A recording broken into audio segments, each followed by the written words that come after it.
एक समय की बात है। दो व्यापारी थे जो घनिष्ठ मित्र थे।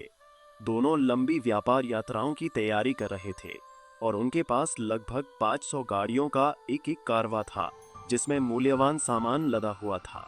क्योंकि वे दोनों उसी रास्ते से यात्रा कर रहे थे, उन्होंने सोचा कि एक साथ चलना भीड़ भाड़ वाला होगा, इसलिए उन्होंने अलग अलग जाने का निर्णय लिया। पहला व्यापारी सोचने लगा, अगर मैं पहले चलता हूँ तो रास्ता साफ होगा, मेरे बैल ताजे घास खा सकेंगे और मुझे सबसे अच्छे दामों पर सौदे करने का मौका मिलेगा। मेरे लोग मेरी नेतृत्व क्षमता की सराहना करेंगे। वहीं दूसरा व्यापारी बुद्धिमानी से सोचता है, अगर मैं बाद में चलता हूँ तो रास्ता अच्छे से समतल होगा, पहले कारवां के बाद ताजा घास उगाएगा और मुझे सौदों पर समय बर्बाद नहीं करना पड़ेगा। मैं पहले से तय दामों पर सामान खरीद सकता हूँ। इसलिए पहला व्यापारी आत्मविश्वास के साथ निकल पड़ा, सोचते हुए कि उसने ज्यादा समझदारी से फैसला लिया है। कई दिनों की यात्रा के बाद पहला व्यापारी का कारवां एक खतरनाक स्थान पर पहुंचा, जिसे जलविहीन रेगिस्तान कहा जाता था। यह स्थान अपशकुनों और राक्षसों से जुड़ा हुआ था।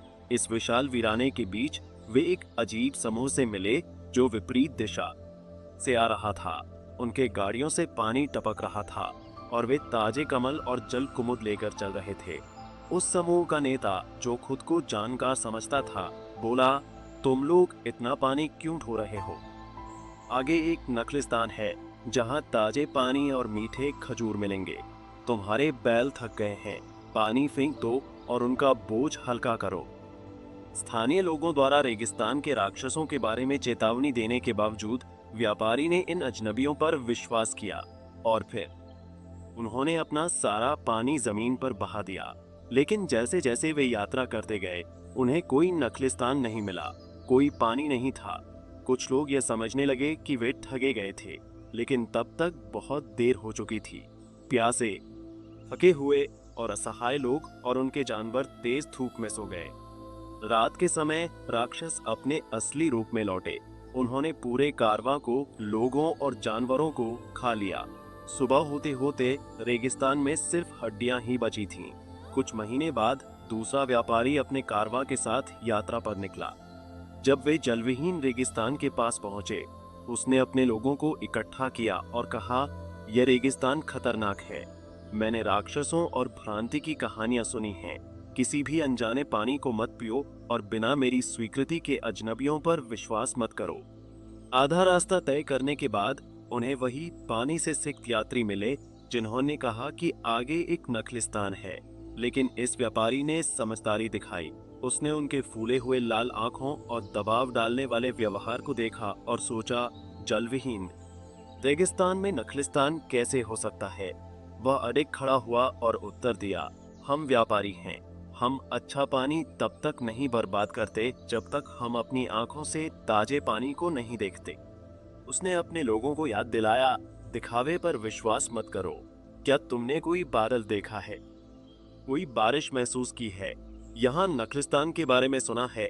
नहीं? तो अपना पानी बचाए रखो। वे सावधानी से अपनी यात्रा जारी रखते हैं। अंततः वे उस दुखद स्थान पर पहुंचे जहां पहला कारवां मरा था। हड्डियां बिखरी हुई, अबंदोनित गाड़ियां और एक कठिन शिक्षा के मौन गूंज। बुद्धिमान व्यापारी ने रात भर सुरक्षा गार्ड तैनात किए। सुबह होते होते उसके लोग तरोताजा थे, उनके बैल ताकतवर थे। उन्होंने बचे हुए मूल्यवान सामान को इकट्ठा किया, यात्रा जारी रखी और सुरक्षित और समृद्ध होकर घर लौटे। और इस कथा का मोरल क्या है? सच्ची बुद्धिमत्ता आलोचनात्मक सोच में है।